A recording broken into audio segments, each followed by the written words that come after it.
Thank you. That's Billy. I'm Billy. That's Kat, in case you didn't figure that part out.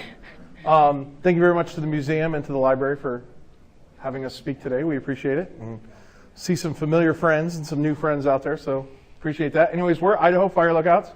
Going to share a little bit today about who we are, what our mission is, and then on some of the cool stuff, some of the lookouts and history in this area. Just to get it out of the way, this stuff, of course, you can find us. We have a website, idahofirelookouts.com. We're also on the Facebook and the Instagram, and we post there. Well, Kat posts. I don't post. Kat does all the posting. They're on a very regular basis. Before we get started, who here has been to a fire lookout before? Awesome. Oh, That's very cool. Okay. And who has actually rented one, stayed the night, spent time in them? Wow, very cool. And who's been a lookout? Very cool. Awesome. I love it. So you can tell us everything we get wrong. And do you recognize, because they were at the FFLA? Okay. I do. That's very cool. So first we'll just start off by kind of introducing ourselves more, other than our names, of course, and saying who we are, what we do. We started as they're one of our favorite places to go. We like to do photography, and we hike and backpack, and we found ourselves at lookouts all the time, because if you're going to do those things, no place better to do them than the tops of mountains, And as we're up there and kicking rocks on some of these places where lookouts don't even exist anymore, but they were, and we found proof that they were there, we said, this is really cool, and some of this needs to be documented. Lots of documentation on original pictures of the lookouts when they were first built, but there's not much showing what they look like today as some of the remnants of them, or some of the more recent history of people that work at these. So we thought, well, why don't we take that on? So that's kind of how this started. We'd originally thought we'd do a book, and then decided to just be faster to throw it up on a website. And then pretty quickly, being the lookout nerds we were, we kind of self-invited ourselves to an FFLA lookout conference in St. Regis a couple years ago. And, there's a slideshow of just our website. We break down the website by the different regions, and you can go there. We've got about 130 or 140 towers on there so far. And then at that FFLA conference, we realized that everybody's talking about restoration and raising money for restoration, and we looked at each other and said, maybe we can actually help make a difference. So we threw up an Etsy store where we sell swag. Some of it's in the back of the room, and we've also tried to do some just different fundraisers. We've done a couple fundraisers where we've sold ornaments with lookouts on them, and then we've taken the money we've made from those and we've donated them to different places, such as the FFLA. We've donated money to the Spragpole Museum in Murray, and just places like that, any place that'll help keep this history alive. And then recently we got to help the Museum of North Idaho, which was a blast. They needed to move the lookout exhibit from the old building to the new one, and Britt called us and said, can you help at all? And we said, no, we don't know how to take apart a lookout. We don't know how they're put together, but luckily we've met people, so we introduced her to our good friend Nate there, and he didn't let us off the hook that easily. He made us help take it apart and move it, but he told us how it all works and what to do, and he really drove the boat on that show. And there's the Spragpole Museum in Murray, Idaho, and we created an exhibit, so if you're ever out there, we highly recommend. Don't go to the museum for our exhibit, the museum's really cool, but while you're there, stop and look at it. And then I mentioned the FFLA, so before we get too much about the towers, I highly recommend, if you're not already familiar with the FFLA, which is the Forest Fire Lookout Association, check them out. I think to be a member is $20 a year. 15 or 20. 15 or 20 bucks a year. There's a magazine you get a couple times a year with updates on the status of lookouts. They have a website. They document lookout history. A lot of active lookouts are members. Once a year, are big fundraisers. They sell a calendar. One of our pictures happened to make it on the cover for 2023, which was pretty cool. Billy's picture, but I'm in the picture. Yeah, that's Kat with her headlamp there. So we highly recommend, if you look for how can I help with fire lookouts, FFLA. So anyways, with the who we are out of the way, I thought I'd start with, how did it all start? And a lot of it started right in this area with the Big Burn, the 1910 fires. It was after that really said, hey, we need lookouts to keep this from happening again. So I'm not going to tell you about Timothy's book. I say that as if I know him. But if you haven't read it already, we're in a library, so I'm pretty sure you can find a copy before you leave. Excellent book, has a ton of history on this area about the 1910 fire, the history on how the Forest Service was formed, and then that goes into, of course, how we got to the protection today. So we like to mention that. And then while we're talking about books, one of the fun things we've been doing recently is a monthly book club. And basically what it is we've come up with a list of books, and throughout the month, we pick a book each month. Throughout the month, we talk about it on our Facebook. We have some questions that Kat posts because she does all the Facebook. And then once a month, we actually do like a video live chat with people who've read it and just chat about the books. We do books on fire lookouts, and history, and firefighting, and just anything that ties in with the history of firefighting and lookout towers and the Forest Service. And sometimes we get lucky and the author will meet with us at the end of the month. And that's actually been probably the best part of this, is meeting those authors and talking about their book and how they wrote it, and then just their stories that they didn't include, because a lot of times they don't. But it's been pretty. I mean, it's been pretty amazing. We've met some amazing people through it. So. One of the books that the museum brought over to display is the Last Lookout on Dunn Peak. Oh, that was actually one of our book club books, and the author came on, and we got to speak with her. So, again, just go on our Facebook if you want. Even if you don't want to join the book club, maybe you'll get some cool ideas of books to read. Yeah. Anyways, with that all the way. Show some, I mean, everybody here, it sounds like, is familiar with lookouts. Everybody raised their hand practically. They'd been to one. So I'm just going to point out a couple of the common designs that you'll see, whether you're looking at historic photos or you find yourself on the top of the mountain. One of our favorites is the lookout trees. These were some of the very first things, and that is Bertha Hill, which is down in the Clearwater.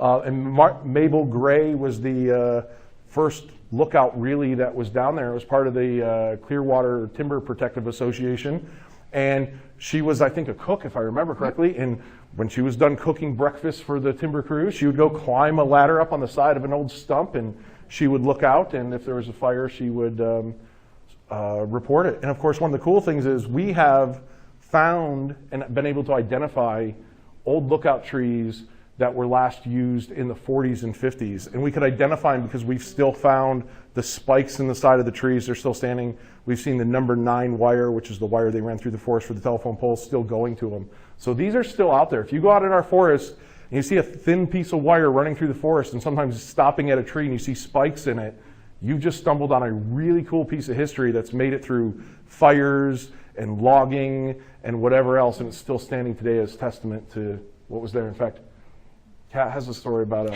one of the fun ones we found.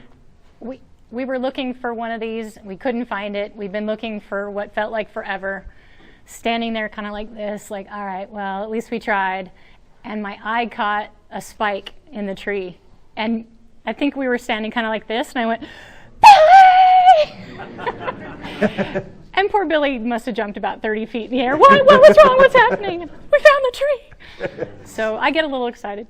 Maybe. Yeah, they're one of the coolest things to find out there, because you can get a pretty good idea of where a building was, even if it's not there. But finding one specific tree on a ridge of trees, that's tough. Some of the other designs you'll see out there are the D6 cupola, kind of a different style cupola. These are all towers here in Idaho, North Idaho. Air motors were pretty interesting. This is actually a company that made windmills out of Chicago, which is why it looks like a windmill. And they said, hey, let's get in the lookout game. And so they started putting little cabs on them to look out and put them. So in the foreground of that picture, that one's up West Fork, which is up almost all the way to Canada, up in Bonner County. You see kind of a foundation in the foreground. So the cab on that lookout is only 7x7. That is not one that somebody would have lived in or slept in. You didn't really want to spend a lot of time up there. So they would have had a cabin on the ground that they lived in before going up there. One of the most common designs you see for the ones still standing today and you can rent is the L4. That's actually Little Guard right there. Has anybody here been to Little Guard? Okay, that's right up in the North Fork of the Coeur d'Alene. It's on the rental program. Can I borrow you, Kat? Yeah. Oh. It's on the rental program.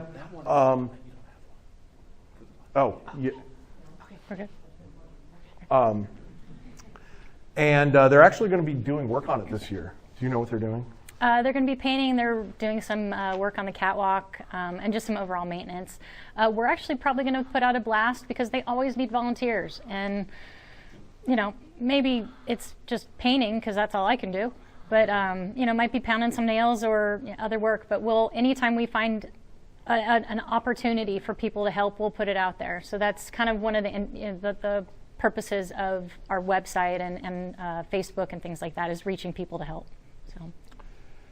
And then the next design is an R6, which is kind of the most recent design that was commonly used. Has a flat roof, which I don't know why anybody would put a flat roof on anything in snow country, but it does, so they leak a lot. So some quick questions. Does anybody have any idea about how many lookouts were in the U.S.? The whole country. In the whole country, about Yeah. how many lookouts do you think there were? Well, you can't get an exact number because everybody's got a different idea. Bookkeeping back then was different. You didn't have computer databases. But between 6,000 and 10,000 in the entire country. And it was Kansas that didn't have one? Yeah, I've heard different people argue about it, but it's long said Kansas was the only state that didn't have one. Okay. Now the next question is, what state had the most lookouts? Idaho. We're Idaho fire lookouts. So we've given ourselves a huge project documenting these things. So almost 1,000 lookouts stood in Idaho at its peak, which is. And I think we're at like the 200-ish visits. We have our work cut out for us. It's going to take a long time. And then how many are left standing? I don't know, 50? More than that. There's actually about 200 still standing and about 60 that are still manned in Idaho. So they're still out there. Now, the next one's a picture I like to show. It's not from our website. It's from another website. This person has a thumbnail for every one that was in the state of Idaho. So there was quite a few. It was a little overwhelming. We like to say our goal is to get to every site, but I don't know if I'm going to live long enough to do that. We do know a guy who has been to all but one. Of the standing ones. Oh, okay. I thought he'd been to, no. Okay. Sorry. I just learned something. And then to zoom in a little bit, let's look at what this looks like for the Coeur d'Alene region here. Maybe. There it is. These are all the ones that were right in our backyard. So obviously that's Lake Coeur d'Alene at the bottom of the photo there. And that's our forest. So just in this area. We were looking at this yesterday and went, oh, Billy, we have so much work to do. It's a lot of gas money. And so if you are into ATVing, snowmobiling, hiking, hunting, any of the outdoors thing that this is famous for, you may have been to a bunch of these and not even realize that. Here's a list of the names of the peaks locally. I'll leave them up for just a second, but there's some of these like you might recognize. Skitwitch. A lot of people may have been to the Skitwitch warming hut with their snowmobile. That was a lookout. People may be familiar with Bernard Peak that overlooks Lake Pend Oreille, and a lot of people go up there to camp. There's multiple campfire rings around there. That was a lookout site. So many of these places that you may find yourself in our own backyard, if you can drive up to the top of a peak, it's probably because it was a lookout. Yes? Is that on your website? So we have them organized a little differently. I don't just have a list like this, and so far we're far from adding them. I think we got about 160 on our website total, and as I said, there's 1,000 that were in Idaho. So it's we have regular jobs too, unfortunately. No, Nobody pays us to do this. If you want the list, we can give you the list. But yeah, we can get you a list. There are a couple websites out there that have a list of everything. One of them is Fire Lookout. Is it Fire Lookouts or Lookout? Rex's page. I don't know. And it's either firelookout.com or firelookouts.com. He's got the full list. We're trying to get a little bit more updated information with history and pictures, but he has the full list on his website. Here again is some local fire lookout towers. This is what you'll find if you go back there. There's Little Guard and there's Spyglass Lookout, both on the rental program. So if you ever do want to spend the night in one, that's the way to do it. Yeah. And then here's us visiting. This is what we find them like today. So the bottom picture, that's what they would have looked like back in their heyday. And then this is what we're finding today. The top right is Bloom Peak. And I think that's Grizzly Peak right there in the center where I'm looking like a fool. I don't know which one Newt's in front of, but this is what we find. We find rocks, we find footings, we find tie downs. There's not much evidence of some of these left. Well, we've been to some that there's literally nothing left. So you just have to, use your imagination. But luckily, and I leave no trace maybe is a good idea, but for us, we're so happy to see those trace. You know, we're so happy to find that piece of trash or that wire or whatever. So there is something to be said for that. If you're ever out in the woods and you hear yelling and you look, there's two people at the top of a mountaintop jumping up and down, pointing to a block of concrete or holding a piece of wire in the air, that's us, because this is what we do. So I'll let Kat talk about Blacktail Mountain. This is actually, you can see Priest Lake in the background of this photo. There's an Adelaide, or am I saying it right? Yeah. Alidade. And that was, they had a map on there and they would spot fires using that. That is a tool that's still used today. Firefighters in local, or any lookout, that's their main tool. This was 1932, I believe, is the date on this. While exploring the area, there was a tower here. In these rocks, we found carvings like this. And we found some that were from, I think, a week before our visits, which, you know, you're not real happy about seeing that. But 1934, heck yeah, I'm all over that. Ivan Painter, I was able to do some research. And he was, we believe, the lookout that year. He was born in he was born in Hilliard. In 1934, he was 22. I can only imagine what it would have been like, 22, working that mountain. And then I found out he passed away in 1988, also in the local area. Now this one I can't find. If we have any historians here that can help me out. I mean, he was here. He was the lookout in, what is that, 36? 36, yeah. I can't find him anywhere. I can find A. William Stobie in Spokane, but I can't find anything else about his family or where he went or what happened to him. So if we have anybody here that's in Ancestry, I could definitely use your help. We run into these kind of questions, and I want to know who that was. I want to know, you know, what his time was like. Does he have a journal? Does he have a family that's still around? I want to know these things.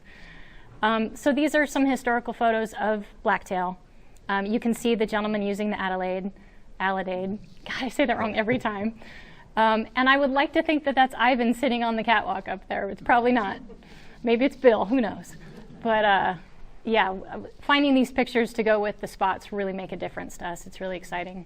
And I like to point out the pack string as well, because back then, of course, there wasn't roads to the top of all these. There was roads to some, but a lot of them you hiked in, but you weren't going to hike a summer's worth of food and your other supplies up on your back, so it came up via a pack string. Very cool thing is there are still some manned lookouts today that are serviced via a pack string, which is really cool. There's definitely that history that's alive. Earlier, one of the pictures I showed when I was showing the type of lookouts was an R6 lookout, and that was Diablo, which is down in kind of the Selway. And that one's manned by volunteers now. But same thing, at the very beginning of the season, they bring up, every volunteer is able to load up one bag with their week's worth of food for their volunteer stint, and they put it on a pack string, and it loads up, and it sits in the basement, because that's a 2-story one. It sits in the basement until it's your day up there, and when it's your time up there, you just backpack in, and you got your week's worth of food there, and at the end of the season, they pull out all the rest of the gear, and they pull out the Osborne Firefinder and all that stuff via a pack string and pull that out. So we're still doing this today. And just so you know, that lookout, I'm number 56 on the lookout list, on the volunteer list. I'm waiting. I think that's not 15 years from now. Oh, and this actually goes with Blacktail. Ivan Painter is the gentleman on the far right in the back there. Kat's really good at finding these, and what ends up happening sometimes is we're driving home from a spot, we're driving back from a spot, and we're talking about who these people would be. And I'll drop Kat off at her house, and by the time I get to my house 20 minutes away, I've already got a text with pictures, my phone's blowing up saying, I found this person, do you think this is the person? Can you say obsessed? Is that the old Bismarck or Beaver Creek? That's Beaver Creek. Okay. Yep. Wow, good eyes. I know priests like this. And then here's another fun discovery I'll let you talk about. Okay, this one is down in the Joe, and it's Bustle Peak. And I'm really hoping, these are one of those things like this, I'm really hoping somebody will know, somebody will have an answer for me. This is a lookout that was built in the cement says 1939. All the written history says 38. We got there and we're not used to ever seeing anything written on those cement footings. So I saw that 1939 and I'm busy having a conniption fit because I'm so excited. And we walk over to one of the other footings, and sure enough, there's names on them. These boys have written their names on them. So we got J.B. Gossett, which I believe that one's Kentucky, And then we have E.W. Evans, and he was from West Virginia. And I was positive, knowing a date and 2 names and location, I could find these men. And unfortunately, I have not. And I have exhausted every avenue that I can think of. If we have any ancestry people here, I could really use your help. Or, hey, maybe you know them. Maybe you know these guys. My best guess, we've decided it was probably 2 young men that came over and they were working the CCC cruise. And I can't find them even, back east. I can't find any records of these guys, but I can only imagine that this is what they look like. They're getting the blister rust and building roads and building lookouts. And yeah, they were I have this visual in my head of these, really young men, probably not supposed to be writing in cement their names at the tower, and kind of gleefully doing it, knowing mischievously that, no one's going to find out. But that's the kind of thing that human connection that really brings us to these sites. It's a piece of cement to some people, but it's history. It's a story. So. And this is an actual picture of a CCC crew from out of Avery. Yep. So that could have been those guys in the He drill. could be in there. Yeah. Yeah. They at least built something around here. Oh, yeah. So here's kind of a fun story for Spades Lookout, which is, right up to kind of, no lookouts there any longer, but Spades Mountain, just back in the Coeur d'Alene National Forest. So summer of 1945, World War II was still waging on. And that year, 7 women manned lookouts in the Coeur d'Alene National Forest. It made the paper. There was actually a headline in the paper about how for the first time ever, there's 7 girls doing men's job, is what the paper said, not me. That's what the paper said. They were all teenagers with the exception of these 2 who were teachers. But they were lumped in with the teenagers. And so, anyways, 1945, 2 days before they're supposed to go up to the mountain, they don't even know where they're going to be at yet. They just know they've gotten a position. Forest Service shows up, gives them the instruction that, hey, you're going to be manning Spades Lookout, the 2 of you. And they gave them a top secret mission from the federal government in addition to being a regular fire lookout. So can anybody guess what their top secret mission was? Look out for aerial bombs. Japanese balloons. Look at that, yes. Bam. So Japan was launching incendiary devices tied to massive balloons that they were floating across the Pacific on the jet streams, hoping that they would drop and that they would create massive forest fires here and use up our infrastructure to do that. So they told this, but they hadn't told the public, so they told these women that, and part of their job for 2.5 weeks, or first couple weeks, was to not only look for forest fires like you normally would, but to keep an eye on the sky as well to report balloons. They didn't see one, but that was part of their job, and they weren't able to tell anybody. And then a couple weeks later was Victory Japan Day, where it was signed, stopped, and they said, okay, you don't have to watch for those balloons anymore, they're not coming anymore. But it's kind of interesting that our local history here ties to something so far away. Is that center shot from space? Yeah. Yes, that is There's no trees. Yeah. no. Well, so that's an interesting point that you bring up, that there's no trees. One thing that's really wild is we find a lot of these pictures. 2 things. One, to get a better view at a lot of these places, they top trees. And then the second part is you can't forget the 1910 fire. So especially when we're in the Joe and Clearwater, you see all these pictures and there's just one little scraggly pine. And at first we thought, it must have been because they cut everything down. But then eventually you'll see these wide shots, these big panoramas. There's not a tree in sight. I don't know what they were protecting from fire, because I don't know what could burn through there. But a lot of these, there isn't a tree in sight, and it was a lot of the 60s and 70s is when a lot of this really came back. Probably grass fires. And, the 1910 fires didn't get everything. You'd have certain draws with trees in different areas. But, if you find a lot of pictures that have no trees on the top of lookouts, it's actually very common. And then Spades, you can see that's another one of those air motors. So again, you can see a better picture of the air motor from this photo. See how small that cab is. Now, some of these aero motors, I don't know what the height is on that one, but some of these aero motors got 120, 140 feet tall. They're pretty high up there. And then they would actually live in the cabin on the ground. Eventually, this got torn down at Spades, and they put a regular tower, live-in tower up there at Spades. But this was up there for, 20, 30 years, I think. I don't remember the dates. What about year was that photo taken? Well, I don't know the year of that photo, but I know that's what they were in when they were up there in 45. So But I didn't find a date on that specific photo. But I want to say it was early 50s, late 40s, early 50s that they tore that down and put up the regular L4 tower. Yes? Are those caps glassed in or are they open air? I don't know what they Most were. of them had windows. Most of them okay. had windows. Because the only reason I know that is because I've read reports where people would be up there and one was broken and Oh, how true. awful it was. So. And there's still one of these. There's a couple of these still standing in Idaho. These weren't as popular here as they were. If you went back east, if you look into lookout towers back east, these are super popular back east.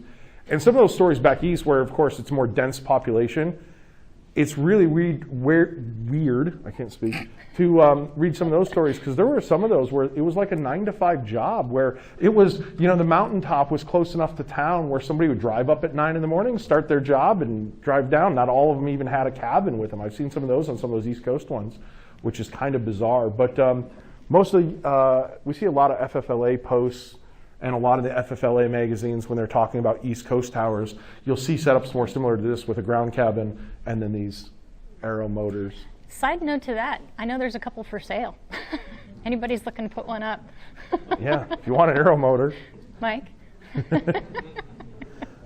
And these are all, these aero motors are all metal. So I can't imagine how fun it would be to ride out a storm, Oh, no. in one of those. And this brings us to the kind of talk about some, the next part of our mission was, like we say, we've learned that lookout towers, there's a lot of restoration happening, and we've decided to try to raise awareness where we can. So we want to make sure to talk about lookout restoration as well. Do you want to talk about the guys in this picture? Okay. So these guys, they come in from Iowa. So there's a program, I think it's called Iowa to Idaho, or I can't remember the name of the program. But every year they bring a group of young kids from Iowa to Idaho. Most of these kids have never even seen mountains. I mean, they're from Iowa, cornfield is the tallest thing they've ever seen.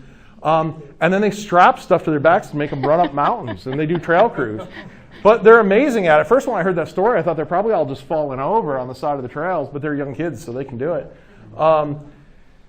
Getting to Grave Peak is interesting. It's a solid bit of work. I know Mike's been there, so he knows how much work it is. And yeah, we heard stories of these kids strapping all this to their back in full ladders, strapping 16-foot ladders to their back. And this is in wilderness area. So in wilderness, you're not allowed to use an engine. So you can't use a dirt bike. You have to do everything in wilderness like it used to be. You can't even use a power tool. So in wilderness areas, when they're restoring these towers, they're using hand drills. If they're using screws, hammers, nails, they actually try to find period correct, like the square head nails, if they can find them. They try to do it as accurately as possible. So my fun little story about this, we were on our way to Graves, and we'd been told about a gentleman who's in charge of the restoration program that he would be coming down. So we meet him on the side of the road just as he happened to be driving out as we were driving into the parking lot, rolled down our window, and he told us a little bit about the restoration efforts. Keep in mind, this is before we'd done the hike. Before we'd done the hike. Putting that out there. And he's telling us that they're going to need some people to Sherpa stuff up the mountain, because even where this particular peak is, the donkeys can only get to the pass prior. So you have to go about 2 miles down a road that's closed because it's in wilderness. So you're hiking down, road hiking. You turn off, you go up and up and up for a couple miles. You get a nice break, a little flat area, a little lake. It's really nice. Then you go up and up and up. You get to a pass. That's as far as they can take a pack string and donkeys. Once you're at that pass, you see the lookout, and you go, that's not that high above me. It's just got to walk the ridge. You drop back down. And this is the reason they can't do the donkeys is once you get to where you're going, there's no place to turn them around. And you go down, and you go down. Then you go back up. Back up. You think you're almost there, but you're just at a little saddle. It's still right above you, and you have to go back up and up. So we didn't know this. We hadn't been there yet. And this gentleman we meet on the side of the road, he tells us, he says, hey, next year we're going to take new windows up. Windows. I mean, they're breakable. And he says the donkeys can only get them so far. So we need people to hike windows, full windows, from Friday Pass up to the lookout. And Kat says, that sounds fun. I want to help. I'll do it. So that's the tower we're talking about. And that's why you can't get up there. So about 40 feet below that tower, this was Kat. As of today, she's not carried a single window up there. In case you're And wondering. I'll tell you what, I was so tired, it would have been too much energy to sit down and stand back up. So I just found a rock I could lean on. That rock was my best friend. So when you hear the stories about people restoring these things, they are putting a lot of work. It's not just the time that they take off of their work and their jobs. It's not the money they spend on their own personal gear to go up there. They are exerting an amount of energy neither of us have. Here, why don't you talk about Lookout Mountain? Go ahead. You know more. I'll jump in. Okay. So Lookout Mountain, this is up at Priest Lake. And this is a pretty cool one because the restoration is actually coming. Going. So when was the tower active until? 2019. So up until 2019, the tower was active. I don't even remember why it got decommissioned. There was some vandalism. Somebody broke windows, and there's some damage to the inside and things like that. So they had to pull the tower down. If you go up today, you'll just see rubble where the tower was, unfortunately, which by itself I think is kind of more dangerous. But there's plans to rebuild it. They have all the materials. They can literally put it all together today, but it costs money to get those materials up to that peak. The cab is sitting in a warehouse already. Yeah, it's ready put to together. go. And so this is kind of when we found out that we could maybe help, and by help I mean we can make noise. We can talk, we can spread the word. I mean, because we don't have deep pockets, we couldn't, give that kind of cash by any means. Helicopters are really expensive. So we've made noise, we've made, a lot of phone calls, a lot of emails. I can be really annoying when I want to be. I sent emails because my whole thing was like, how come it's not built? Somebody just tell me why it's not built. And no one would ever actually say, but I mean, I'm imagining it's money. Doesn't it always come down to money? So we did our first fundraiser. We were able to donate $800 on our first fundraiser, which it's a lot of money, at least to me. It doesn't get a helicopter up I don't there even yet. think that's one tank of gas. for a Yeah, that's helicopter. probably not. But at least I think that little bit, maybe put the word out that people cared, that there was a lot of people who really cared about this mountain. And this is a favorite tower, a favorite mountain for a lot of people.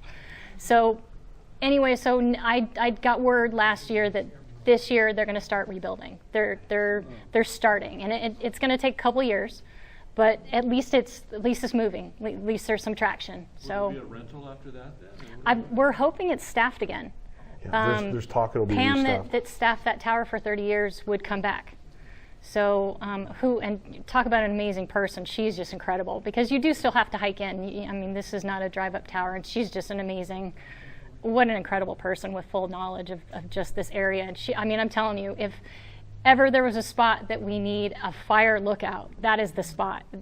That view up there of the entire Selkirks and the lakes it's incredible. And if you haven't gone, it's a really short hike. It's a little bit steep. And that old original cupola is still there. The cupola tower Yeah, is still up there. That's And worth seeing. they did some restoration work in the 80s on that one. I believe Ray Kresick did most of that work. It's really incredible. That's one of those places that if I have people to come visit from out of town, that's where I want to take them. You don't get a better view. And that's my husband, my poor husband that I drag on all these hikes in the bottom picture. And then one of the things we like to share is etiquette. So we made up a bunch of these posters, and if anybody is a lookout or is going to be a lookout, let us know if you want these posters. We've been sending them to lookouts so they can hang them on their tower. But if you're inspired and you decide, hey, this summer we're jumping in the Jeep and we're going to go find lookouts, and you decide to do that, that's awesome. But realize that these are the homes of these people who man these. These are their homes and their offices, and they're up there 24/7. And while many of them are very friendly and they're happy to talk to people, it also, you don't just barge in. It's not a museum and say, let me look at the old lookout. So we created these etiquette posters, and we're just sharing it here just as a general reminder. Holler up, ask permission to come up, don't assume you can. Especially, they also could be just fighting, working a fire, working the radios half the site, and the last thing they could, even if they're a very friendly person and they want to talk, it doesn't mean it's a good time for them.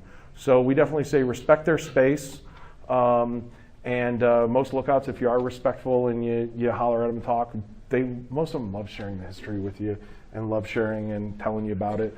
But don't just expect it. Every lookout we know has horror stories of people showing up and acting like, They you own know, the place. because they're a taxpayer, they own the building and they get to come up there and do whatever they want, and that's just not correct. So just remember your etiquette if you go up there, and if you are a lookout or you know a lookout that wants these posters, have them reach out to us and we'll mail you some. And they like treats. Take them Yes, beer, take- cookies, fruit, anything like that. Ice cream they if love, you can keep it cold. Yeah. I've never Oh. met a lookout that doesn't want ice cream brought to them. That's true. But you got to have a heck of a freezer. Yeah. I mean, Baby, dry eyes. yeah, Well, we have a exactly. story. Some people who worked, I believe they were working Spot Mountain, or was it Hell's Half Acre? I can't remember. We know that a Helitech crew dropped off ice cream for their kids. They would work the lookout tower with their kids. They raised their kids up at these towers, which I just think, can you imagine a better childhood? But yeah, they dropped off ice cream from the Helitech from the helicopter. I thought it was amazing. I had read one story of, I feel bad, I'm blanking on the name. What's the lookout we hiked to with Mike last summer? Snow? Snow Peak, thank you. I'd read a story from a kid in the 60s who worked at Snow Peak. And this is before we were doing this project, so I lost track of where it was and have never been able to document it as part of our project. But on Snow Peak, he was out there in the ridge, and he was some kid from the Midwest, and his parents were supposed to be coming out to visit. And again, this is after a bunch of the fires, so he could see the parking lot better than you can today from the peak. And his family came out for his 19th birthday or whatever it was. And he watched them for like 3 hours carrying a birthday cake from the car. And if you ask Kat or you ask Mike, that is not a trail you want to be carrying a birthday cake down. But he watched them carry a birthday cake, and he said it was probably his best birthday ever because he had a birthday cake at the lookout that they carried in from the car. Really cool. And that's not even a good place to drive a birthday cake to without it getting smashed. This is way out there in the junk. Uphill both ways. Yes, it is. Yeah. And then anyways, I just had a couple pictures in here that we could use as a background if anybody had any questions or want to talk about it. This was from a stay we had at Arid Peak, which is down in the Joe. And we happened to get lucky, and we heard there might be an aurora that night when we were down there, and there was. And Arid's kind of unique because where a lot of these are up at the top of the highest peaks around, Arid's kind of on a lower ridge, and it's out. That's because its purpose is when the Milwaukee Railroad was running up there out of Avery and going to Montana, its job was to overlook directly onto the Montana line in case it was throwing sparks as it was braking and stuff like that and starting fires. So it's actually in a weird place for a lookout. It's not where you'd normally have one, and had it not been for the Montana line, it wouldn't be there. But anyways, that was a good trip, and got a good picture. Yeah. So I think, Great and then I have one other picture. Which was that? Those little That was Lookout Butte. Lookout Butte. No, That's, it was Big Eddy. Sorry. okay. With your brother. Oh yeah, you're right. This is Big Eddy down in the Clearwater, on the St. Joe Clearwater, like right on the line there. And that's Kat with the headlamp. So yeah, that's what we do when people always ask us, what do we do at lookouts? Well, Drink. there's beer usually involved. If you have enough beer, you get a great idea that who cares how cold it is, let's run around with our cameras outside. If you've had few enough that you can still focus the camera, you can sometimes get good pictures. If you have too many, you don't have a picture to share. Anyway, do I promise. Does anybody have any questions or their own stories they want to share about lookouts or the local lookout history? What about the bear problem? Most lookouts I've talked to have seen a bear, but very few of them have had any like negative interactions. Once in a while they see one at the bottom of the tower, but they see them running around if they're out there all summer. But I've heard more moose stories. People who've had negative interactions with moose, keeping them on the tower, than I have bear. So we know one lookout who, Rocky Point, the bear wanted to get into the outhouse. Oh, yeah. His outhouse is all torn up, and there's a big That's scratch right, right across the front of the outhouse door. Oh, okay. Well, if you bring that up, though, Mike, we don't know what I'm blanking on the name. That the bear broke into the tower and it was down for a year. Oh, Surveyors. Yep. Yeah. And we don't know if it was grizzly or black bear, do we? I don't remember hearing. No, but the bear had been there for a while. If you go to Tore it up. There's stories of people that were staying up there because it's not a rail program, reporting that this bear was just hanging out half the day down by the car. wow. Okay, there's your bear story. Yeah. I've only actually heard one Wolverine story. It was a buddy of ours who runs Diablo's rental program, and he had some sort of weird like barbecue in the back of his truck, and he left it. And this guy's been a guy. He's native to Idaho, in his mid-50s. He's been here his entire life. Never seen a Wolverine. We know they're out there, but he's never seen one. They're pretty elusive. And the one time he saw one is he heard noise in the back of his pickup truck, and a Wolverine was going through his old barbecue that he left in his pickup truck. So yeah, they're out there. Good luck finding one though. Sorry, you had a question a little bit ago, sir. Yeah, on the stories, I was on Mount Coeur d'Alene in '72, and we had a lot of huckleberries around the bottom of the tower. We'd see bear occasionally down eating the berries. And then on your sign about etiquette, we would have people come in all hours of the day and night wanting to come in. And part of our job was educating the people on, Forest Service management and all that at the time, what a clear cut was and all that stuff. So, but it got to the point where we went to official hours. We went 8 to noon. Okay. And then anybody could come up if we weren't right in the middle of a fire. And then we closed the catwalk for an hour for lunch. We'd open up again until 5.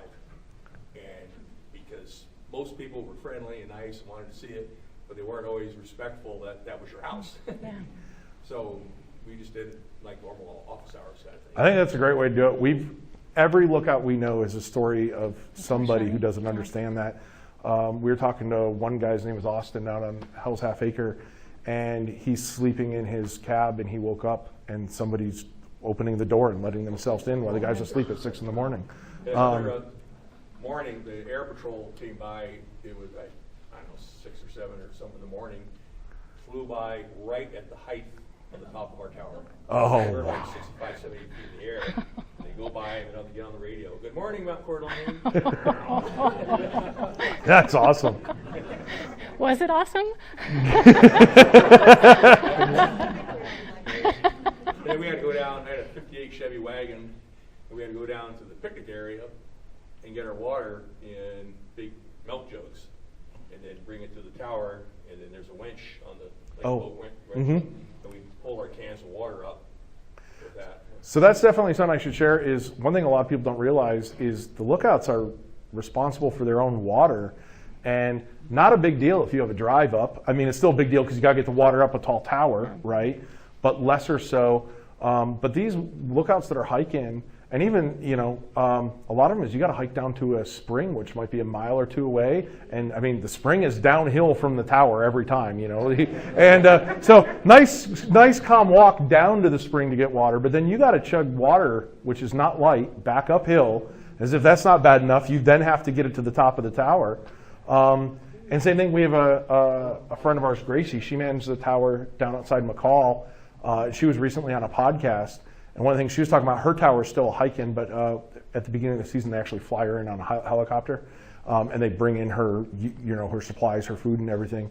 Well, she didn't tell her that as part of a lookout, you're responsible for getting up to the cab. So basically, they throw the stuff out of the helicopter. They say, "All right, you're good to go. Check in on the radio. Have a good time."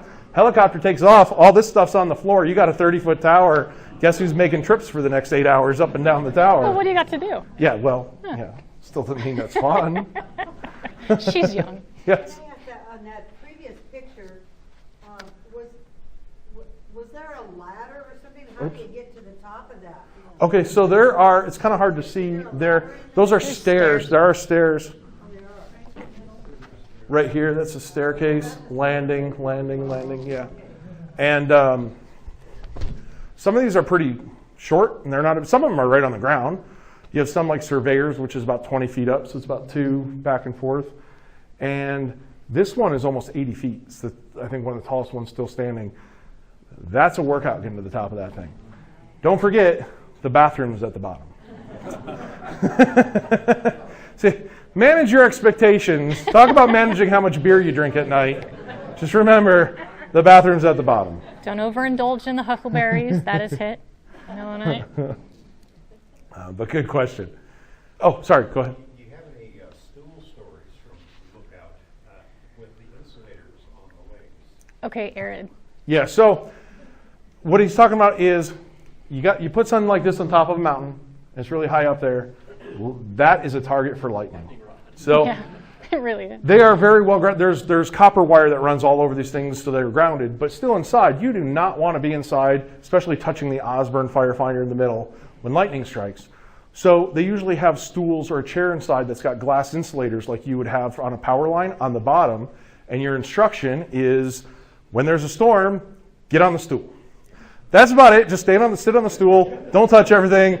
And we've known a lot of lookouts who have had to do that. But we have a personal story about that. So Arid, this rental, we were up there for 2 nights. Night 1 was this night with the Milky Way. Night 2, huge lightning storm comes through.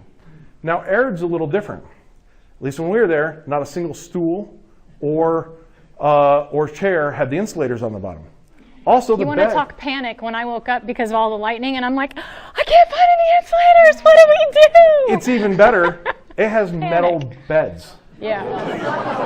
Now, how it works at Arid, the beds are bolted to the ground. The bed feet actually go through the ground, and then underneath at the bottom, they're hooked into the grounding system. So if you sit in the mattress in the middle of the bed and don't touch the bed, you're relatively safe in theory. So we have lightning storm going all off. We're up there with another friend. Friend was on one cot, and he could have cared less. In the middle of the storm, he went down, used the outhouse, came up. He didn't care. Just it didn't matter. He didn't get electrocuted, so it didn't matter. I was on one bed, and Kat was laying on the floor. It starts hitting up. I moved over. Kat and her dogs jumped up, and we're just sitting in the middle of this bed, hoping Not touching. not to get touched by lightning. But on the bright side, we actually got to feel like lookouts. We targeted where the lightning was hitting. We saw 3 fires start. The next morning when we woke up, 1 was still smoking. We have no cell service there. They don't have radios in them when you're a renter, so we couldn't call it in, but we did take an azimuth, a reading, figured out where it was. After we hiked out and got on the road, we were out on the road for about 15 minutes, and we passed a forest fire vehicle coming up. So we flagged them down, and we got to turn in our first smokes. Now, though we've never worked a fire lookout, we got to call in our first smoke. It was pretty exciting. There might have been dancing. And some rangers that were looking at us very oddly. Yeah. But yeah, that was a pretty cool experience. Go ahead. Sorry. Why did you go to sleep after witnessing 2 fires? I don't know. I don't think I did. And that was one of those nights. I mean, if you can picture it, 3 adults, 2 dogs, and 1 who didn't care, who slept through the whole thing. The other 2 adults and 2 dogs trying not to touch anything and that storm lasted all night. I don't think I slept. I don't think I did. Yeah. I don't know. And somebody was running around there too. We saw this during the middle of this. We saw this light going up and around the mountain and the ridge. This weird light, and I kept watching it. And I couldn't figure out what it was for the life of me. The next morning we hike out. There's a truck parked next to ours down in the parking lot, and this guy comes out of the woods with his dog and loads up his dog. There's a guy out hunting that night. Who's running his hunting dog up there. So I guess it bothered us more than him. Yeah. Well, we all lived. Exactly. Sorry, you had another question, or you want to share? This picture just reminded me, one evening we had an owl that just has wings out. It was a real flat-faced owl. And it didn't flap, but just in gliding mode. Just went around the tower about 3 times. Oh, wow. Pretty close, and you just got to check us out. Really cool. That's so Wow. And then you were talking about the lightning. We had many storms, of course, but one really bad one. All the guide wires were glowing. Oh, wow. The windows were almost felt like they were going to pop out, blow out. And we considered evacuating the tower, but it'd be more dangerous trying to go down the steps. But it was bad. Did you see St. Elmo's fire? Did you see it popping Oh, up? yeah. Did you really? That's I've only amazing. read about it. That It just was sounds really amazing. a hairy storm. Wow. I only had that one time, but once was enough. Sure. Yeah. Every lookout I've met when we've talked to them, Yeah. once you get talking to them enough about it, they've all picked out what their backup spot is to where if a fire starts and they can't leave, you can't drive out, or the hiking trail's blocked, they've all figured out, well, if I run down that hill, there's a rock outcropping and I can hide in the rocks and there's nothing to burn there or whatever. I've never met a lookout who hasn't actually spent time figuring where they're going to run and hide if a fire comes up over the top of the mountain on them. So kind of as peaceful as that life sounds, being up there by yourself, not having to see other humans and seeing bear and deer and moose and elk and whatever, there's definitely constant danger. Yeah. Any other questions? We would be really interested. Do you have any pictures of your time up there? A few. And we yeah. would love to Not talk to you and get any your real stories. That'd be dramatic ones amazing. like this, but yeah, I've heard a story now. I don't know this to be 100% true, but the tower is wider at the bottom of the top. And if you drop a water balloon off the top, the closer you are to the bottom of the tower, the less likely you are to be hit by the water balloon. Oh, That's what I heard. Let's try it. yeah, go ahead. Do they provide him with the shake and bake bags? The shake and bake. Oh, like you mean that like the ones the wildfire firefighters use safe. I don't think the lookouts get provided with those. I mean, normally today their goal is if it's that bad, they're going to evacuate you before it's that close because they come up and they wrap the towers too. So if you're not familiar with that, if you've ever seen these things end up looking like a Jiffy Pop, just wrapped in foil, what they do is if a fire is going to come, they evacuate the tower and they have special teams. I think there's only 2 or 3 of these teams in the country. And they'll usually fly in on their helicopter, land right next to the lookout, and they wrap the entire lookout with, on the inside it's an insulative material, and then the outside it looks like a space blanket, like foil, and then they tape it with like foil tape, and every inch gets covered, because what happens is it's the sparks that fly that catch the timbers of the tower and they light up, so they try to mitigate those sparks from coming. So they usually try to evacuate them in time that they can save the tower and, of course, get the person out safely. But, I mean, crazy things happen. And they've even caught fire even when they've been wrapped. But we've had friends that are on the fire crews that have wrapped them, and it sounds like quite a project. And you can always tell when one's wrapped because they can never get all the they're supposed to move every staple out of that foil when they take it off. Every staple is supposed to be removed. It isn't. So if you ever go up to a tower and you feel all sorts of staples, like from a staple gun, there's just staples everywhere, that tower's been wrapped. Go ahead. Do you know if the Fire Lookout Museum is still open? Ray Kressick's museum in Spokane, by appointment only. So Ray Kressick Ray is told me he that. wrote the book on fire lookouts. It's about this thick, and it's Bible. Okay, well his health hasn't been the best the last couple of years, and he's in the process of getting all of his items to other museums. I heard at one time he would occasionally take an appointment, but for the most part, I think it's probably best to consider it closed. And Can't hurt to call. I mean, it can't hurt to call or send an email. But last I heard, it was appointment only when he was doing it, and he's starting to get rid of everything and get it to other museums. Yeah, talk about an amazing guy. He was actually raised basically on the towers. He helped his father put in the telephone lines. As a 2-year-old, he remembers going up to towers, and he's had a major part of restoring several towers. And he wrote basically the Bible on lookout towers, and he put, I can't imagine, countless hours investigating, when things were open and what happened to them, and the history of each and every tower. And you saw all those towers. Of course, his is the Pacific Northwest, but what I guess I would say we're friends with him enough that if we called and said hi, he would know who we are. But it's been I think kind of a real pride moment for us that we were able to give him more information about a couple places that he didn't have. I mean, talk about, dude, we got to tell Ray, and just, I mean, that's been actually a huge notch in our belt, at least in my personal belt, that we were able to give Ray a little bit more that he didn't know before. That was very pretty cool. fun. Yes. In terms of the sighting, did they try to site the towers so that 2 azimuths crossing would pinpoint the exact location? Yes, a lot of times I think their original goal is they try to usually be able to hit 3, but even if you have 2, they do cross-site them. And I mean, now today that's way more rare because we have such fewer towers and activity. But originally, when you looked at these peaks, yeah, they would have been able to cross-site just about all of them. And they would, they'd look for that. They'd get on the phone and ask if another tower heard it. And in fact, to this day, when we do talk to our friends who are lookouts and they've called something in, we hear that story frequently of, I saw the smoke, but I couldn't tell where it was, but so-and-so on this other tower 80 miles away, they are able to give this information, and between the 2 of us, we're able to figure it out. Yeah, so that's definitely a tool that's used. Anything else? No, I guess not. Well, Okay, thank now you. Billy's going to dance. No, I'm not dancing.